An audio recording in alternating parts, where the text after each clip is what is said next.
The moment Zane saw the reflection glinting high above, he raised his hand in a slow, steady motion, the universal signal for freeze. Every member of the EAL team dropped into silence instantly, knees bending, bodies shifting into cover-trained reflexes, taking over. Even as their breathing turned shallow, the silence around them grew thicker than the fog creeping through the alley. The building they were moving past had no windows, no lights, and no power. Yet that shine had come from somewhere. It had caught the corner of his eye just as the last word of the looping distress call faded. "Help us, help us, help us," a phrase that should have been impossible to hear because the voice belonged to Sergeant Kira Lenz, presumed dead 2 weeks ago during the blackout mission in Sector Delta. Marla crouched behind a rusted drum, eyes darting toward the roofline above, while Blake scanned the perimeter with his modified scope enhanced for thermal detection. But the scope picked up nothing. Not even a bird. Not even the faintest trace of body heat, which meant one of two things: either the sniper was masking their signature with high-end tech, or worse, they were not human. Blake opened his mouth to speak, but Zane gave a hard shake of his head. Yet too soon, too exposed, too vulnerable in this stretch of concrete and steel and silent shadows, they needed to confirm the source of the call and the position of the threat before making a move. The wind picked up, carrying the faint smell of oil, and something else older and more sour, like blood left out in the sun too long. Zane hated that smell. It clung to his nostrils like memory did to regret. He shifted his weight, slowly pressing his back against a crate, and activated the secondary channel on his wrist unit. It pulsed once, then twice before flashing red. No signal that should not have been possible. Not here. Not with the satellite uplink this deep in the field. Their location had been secure, scrubbed and scrambled by HQ. But now even their emergency lines were dead. And that meant only one thing: they were being jammed. A click, a faint shuffle of stone above them, and then silence again.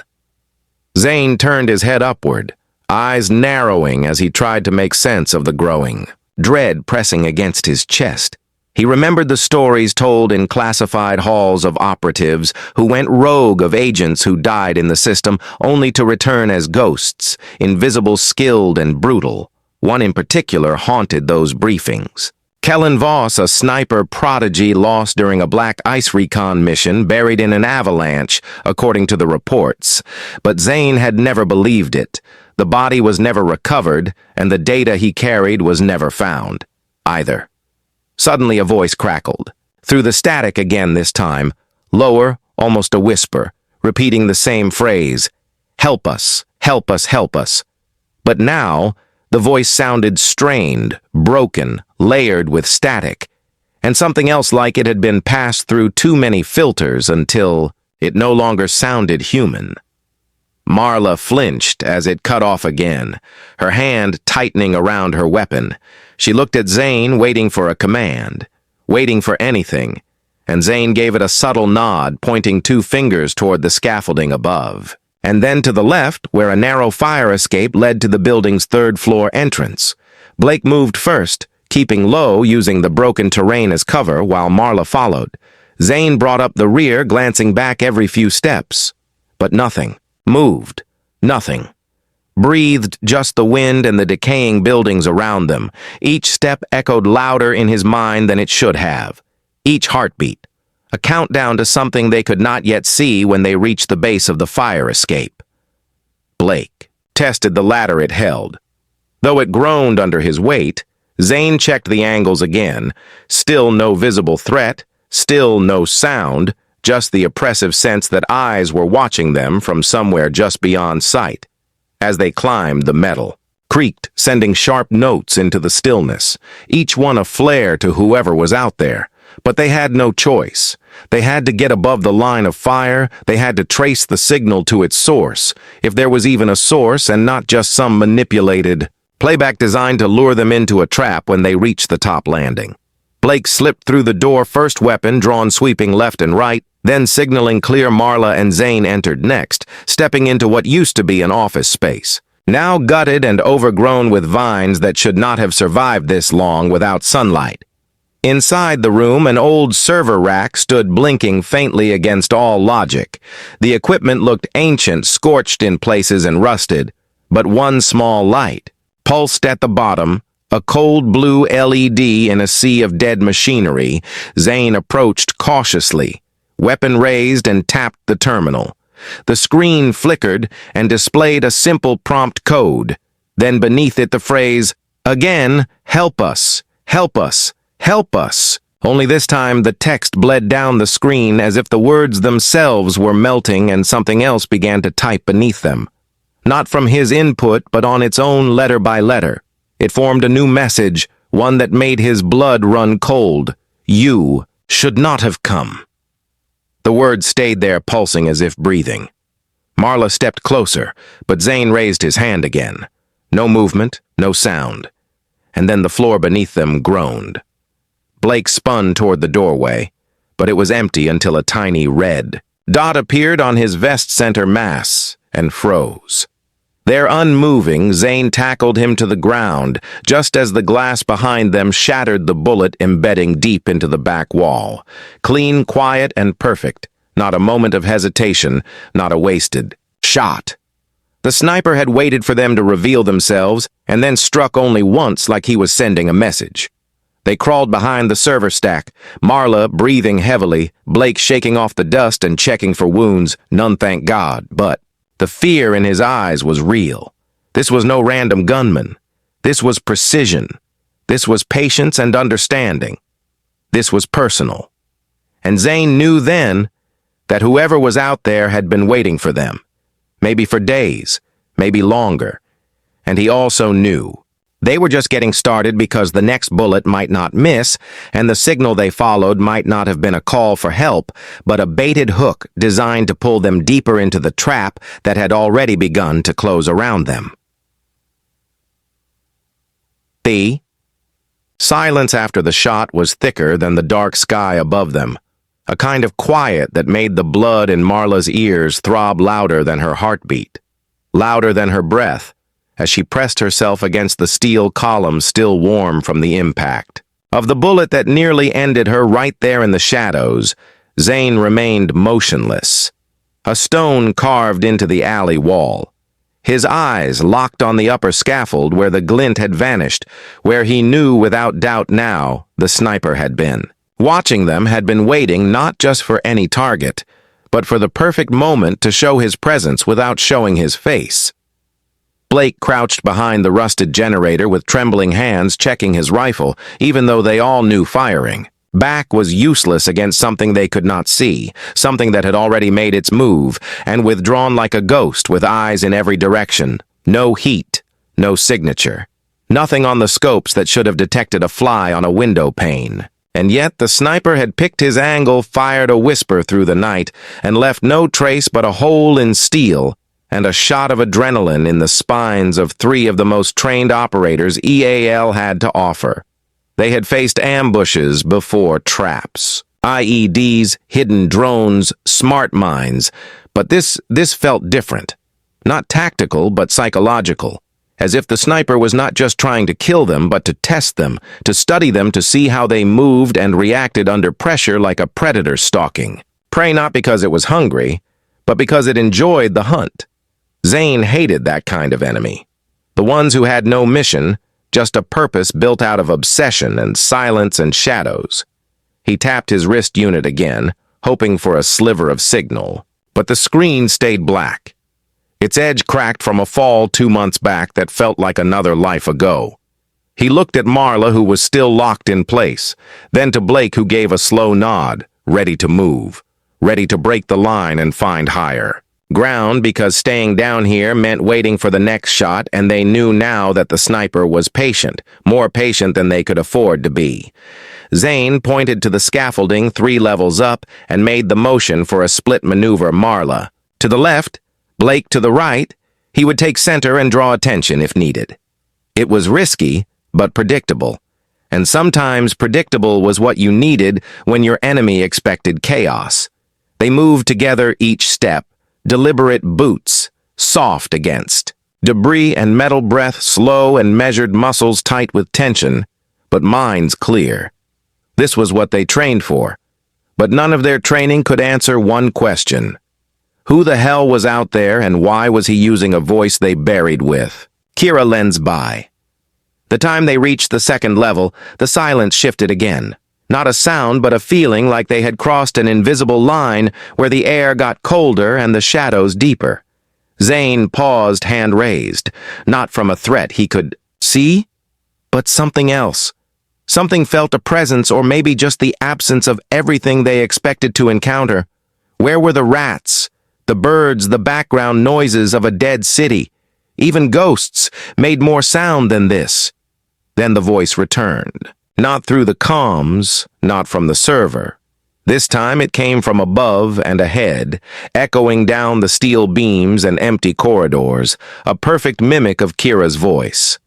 Help us, help us, help us, but slower this time, and with something wrong beneath it. A distortion like another voice speaking behind hers, low and guttural and entirely not human.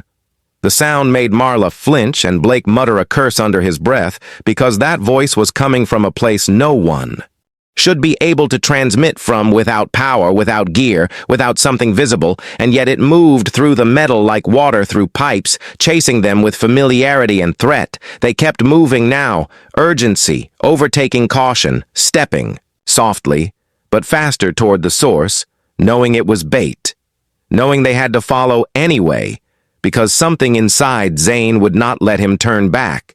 Not without knowing, not without seeing, if maybe, just maybe, it was her, or someone pretending to be her. And if it was someone pretending, then they had a motive and a plan, and that made it even worse because the sniper was not working alone. They reached the third level where the glint had been, and found only dust and silence. No scope, no shell. Casing, no drag marks. Nothing except an old tactical vest, hanging from a hook on the wall marked with EAL insignia and 3 slashes across the back. Not from blades, but from bullets spaced precisely 6 inches apart, center mass execution style. Blake reached for it, but Zane stopped him, nodding instead to the floor, where a small sensor sat blinking green, hidden beneath a thin layer of grime and paint, too clean to be accidental, too well placed to be random. Marla pulled a scanner from her belt, swept it over the sensor, and read the results, her face tightening with every passing second. This was not just a motion detector, it was a biometric signature reader, one that had already been activated and logged 3 sets of DNA theirs, which meant the sniper knew exactly who was coming and had chosen not to shoot to kill, not yet. And that meant this was not just a hunt. It was a message, and they were already deep inside its meaning. Then Blake's eyes widened as he caught something. In the distance, past the broken windows of the floor above, a red strobe pulsing slowly in rhythm, a signal beacon used only in off-grid EAL distress codes long since retired after the lens operation went dark. They moved toward it, fast, weapons raised, scanning every corner, every window, every ledge, but still nothing. Still no sign of the shooter or his nest. Just the sound of their own boots and the distant echo of help us, help us again and again until it faded into static and was replaced by a new message this time, just one word repeated once: survive. The beacon led them to a sealed door, reinforced military grade with a biometric lock. Zane placed his hand on the panel and it hissed open as if it had been waiting for him. The hallway inside was lit by a string of dying LED strips flickering along the ceiling, casting long shadows that moved like figures beside them. But there was no one there, just their reflections in cracked mirrors and the creak of old metal, swaying gently with the wind that should not have been present this deep inside. They stepped inside the central room, a command center stripped bare except for one console in the middle, powered and active, displaying a single video feed from a helmet. Cam labeled Lens 09.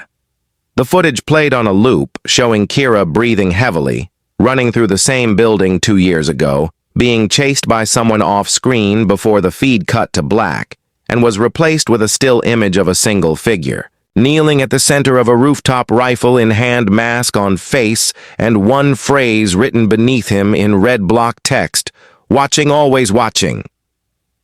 Marla turned to Zane, her voice barely a whisper, asking, "What is this? What are we in the middle of?" But Zane did not answer, because the console had started playing audio again. Not of Kira this time, but of someone else, a deeper voice, familiar, but buried under layers of distortion. It said, "Your mission was a lie. She died for nothing, and you will follow. Unless you leave now, and even then I cannot promise you will not be seen." Then the lights cut out, and the only thing they could hear was the sound of metal scraping behind them, slow, steady, dragging across the floor, not approaching, not retreating. Just circling as if the sniper had finally decided it was time to end the game, or perhaps begin a new one. The sound behind them grew louder, scraping metal against old concrete, a low, steady rhythm like breath through a machine, or the dragging of something heavier than a body, but slower than a person moving with purpose and calculation. Zane reached for his flashlight, clicked it on, and swept it across the dark command room. But the beam bounced off empty walls, cracked monitors, and shattered. Glass, there was no visible threat, only that sound circling them like a predator just out of sight. Blake had his rifle up, eyes locked on the entrance, while Marla knelt near the console trying to recover the last frame of the distorted video feed. The feed blinked once, then again, and then played a final few seconds of footage from Kira's cam.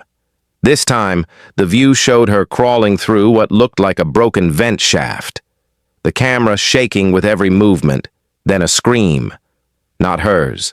Someone else, deep and primal, echoing through steel, followed by a flash of red light, and then nothing. The screen went black and stayed that way, even as Marla pounded the console with her fist, demanding more information, demanding clarity that refused to come. Zane stepped away from the group, moving toward the source of the scraping, which had now gone silent as if it sensed his approach. He knew this tactic. He had used it before when hunting targets in hostile zones, confuse them, isolate them, then strike when they moved alone.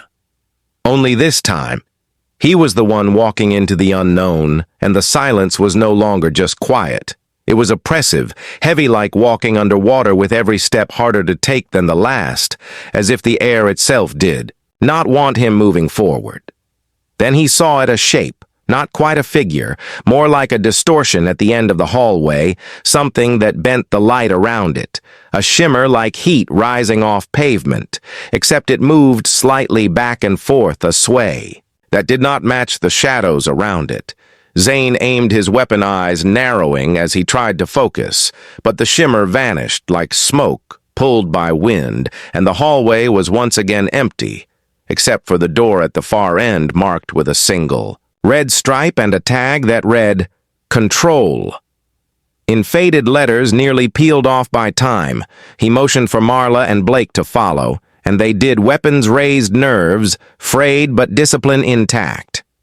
They reached the door, and Blake stepped forward to open it, but it slid open before he touched it, revealing a narrow stairwell leading down and further down than the building should have allowed. The air that drifted up was cold and sterile, and not like anything they had smelled above it. Smelled like containment and chemicals and old pain. Zane looked at both of them and then started descending, not because he wanted to, but because everything in his bones told him the answers were waiting at the bottom of that impossible staircase. They moved quietly, each step creaking under their weight, yet muffled somehow, like the stairwell absorbed sound rather than echoed it.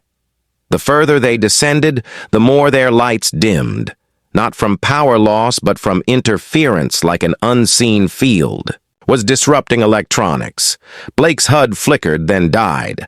Marla's scope failed her night vision, and even Zane's comms lit with static and hiss, until finally there was nothing but the dull blue glow of emergency lighting embedded in the walls, guiding them deeper into whatever lay beneath. When they reached the bottom, the stairwell opened into a chamber, larger than anything they expected, lined with pods, old containment units powered by a secondary grid still humming lowly machines. That looked like they belonged in a cryogenics lab, not a tactical mission zone, and inside those pods were silhouettes. Not all human, some deformed, some damaged, and one open and empty with the name K. Voss etched onto a plaque just above it.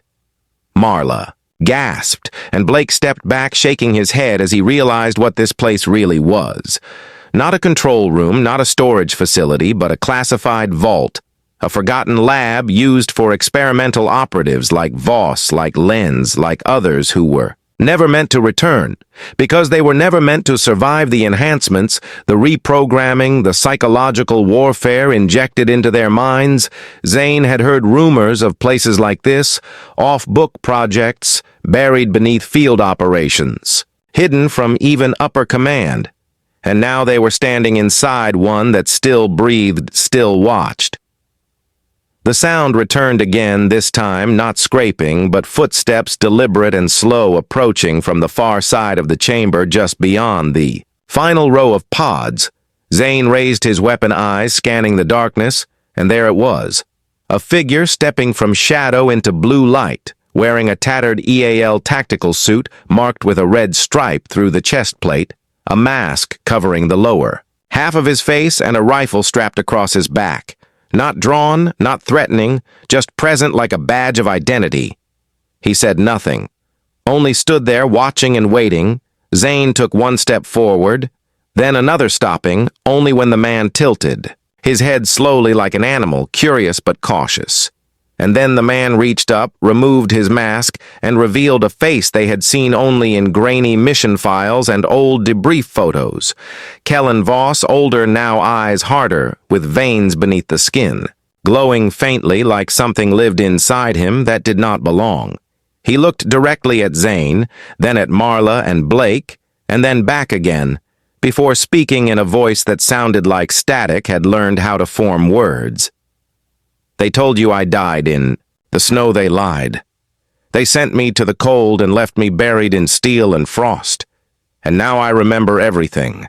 I remember the injections, the silence, the experiments. They made me forget who I was so they could build something they could never control, but now I remember all of it. And I remember you. Zane tightened his grip on his weapon, unsure whether Voss meant to attack or confess or both. But the man continued speaking as if reading from a script written. By years of isolation and rage, they used her too. Lenz. She survived longer than any of us, but in the end they could not break her, so they buried her here inside the systems, inside the walls. Her voice is not a trap. She is reaching out, trying to warn you, trying to bring the truth up to the surface, and now she needs you to finish what she started. Marla stepped forward, voice cracking as she asked what truth. What did they hide here, and why use her voice to lure us here? Voss looked at her, with eyes that burned not with heat but with memory, and said, because you were never meant to find her, only to follow her. And now you have walked into the same box they built for us, and the box only has one exit, and that exit is guarded by ghosts, and fire and the echo of things you should have never awakened. The lights began to flicker again, and the pods around them hissed, steam leaking from cracks as the systems rebooted. Blake shouted something, but the sound was drowned by an alarm that erupted from the walls, a deep, blaring tone followed by an automated voice repeating, "Containment breach, containment breach." Voss stepped back into the shadows as more footsteps echoed through the far corridors, heavier ones, faster ones, not human, not slow like his, but rapid and mechanical. Zane turned to run, but the door behind them sealed shut, and the lights shifted to red, and the walls began to pulse like a heartbeat as the sound of something climbing the stairwell echoed louder than anything they had heard so far, something that had waited above until they were too far below to fight their way out, something not sniper, not soldier, not human, but part of the same project, part of the same silence, and it was coming down to greet them one step at a time. The sound grew louder with each passing second as the thing descended the stairwell behind them.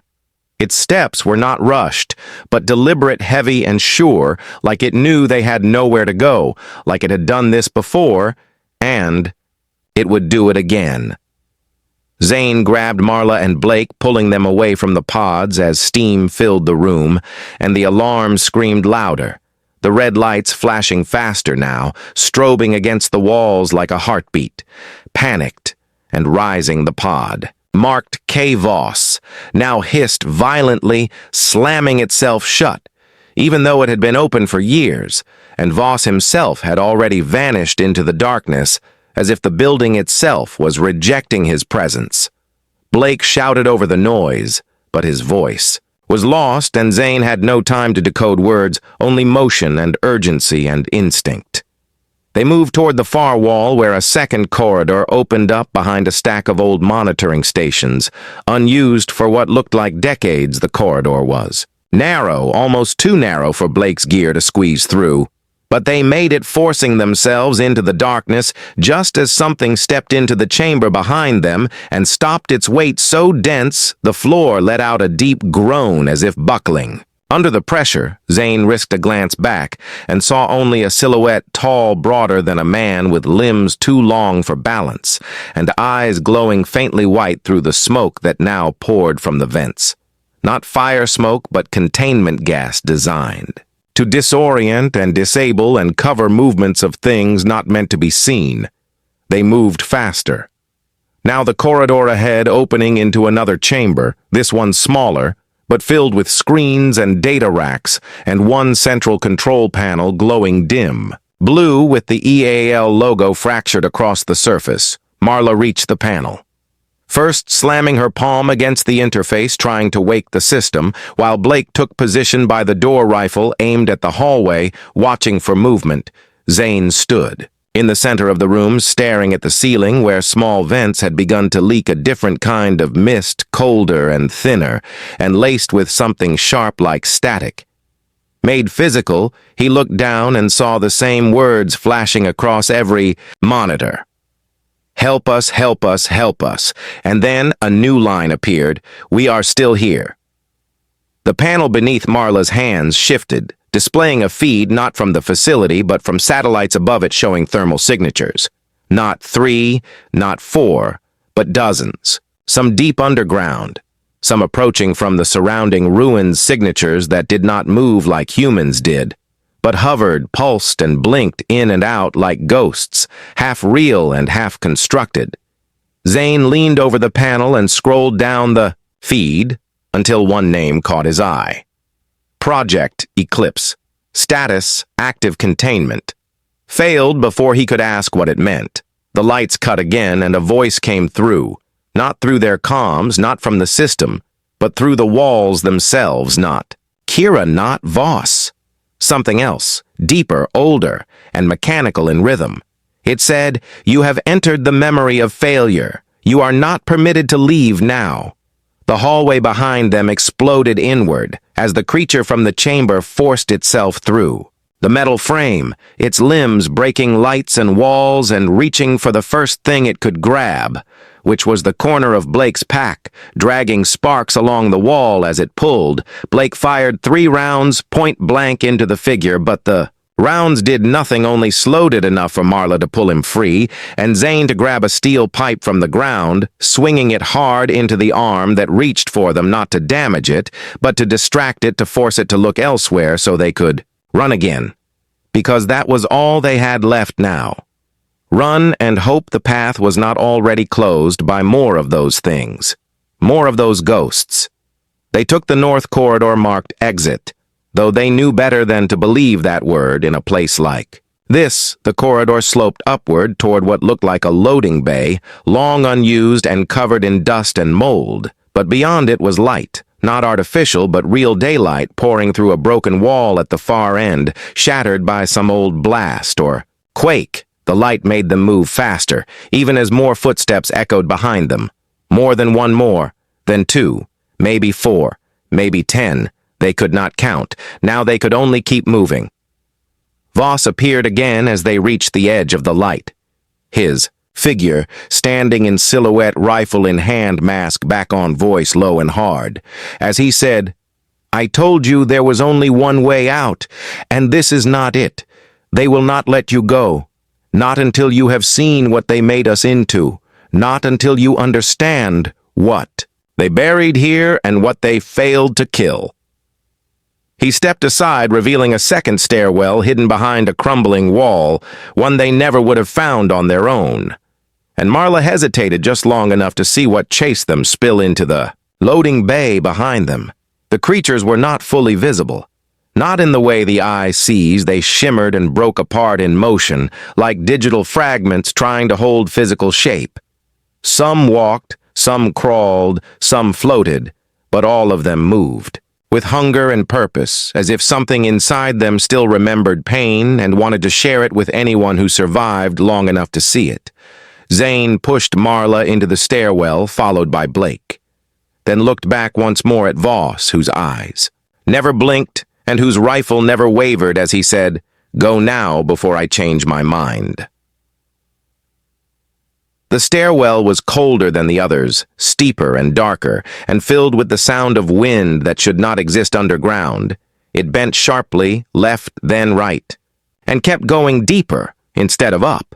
And for a moment, Zane wondered if this was truly escape or another trap, but there was no turning back. Not with the things behind them growing louder, not with the walls shaking under the weight of pursuit. They descended together, breath tight and lungs burning, until they reached a metal hatch sealed with a rotating lock. Blake forced it open with both arms, groaning under the pressure, and it gave way to a tunnel that smelled like fresh air and rusted blood. Like time had forgotten it existed, and only now remembered Zane stepped through first into the dim, overcast world beyond, and stopped, because what he saw was not the ruins of the city above, not the streets they came in from, not the familiar ground they hoped to find, but a vast, open field of metal towers and satellite dishes blinking with red lights and ringing faintly in the distance as if signaling something far away, something coming closer, something watching. Marla asked him, "What is this?" And Zane said only, "I think we were never meant to leave." And behind them, the hatch slammed shut on its own, the sound echoing across the steel field as the lights turned from red to white one by one.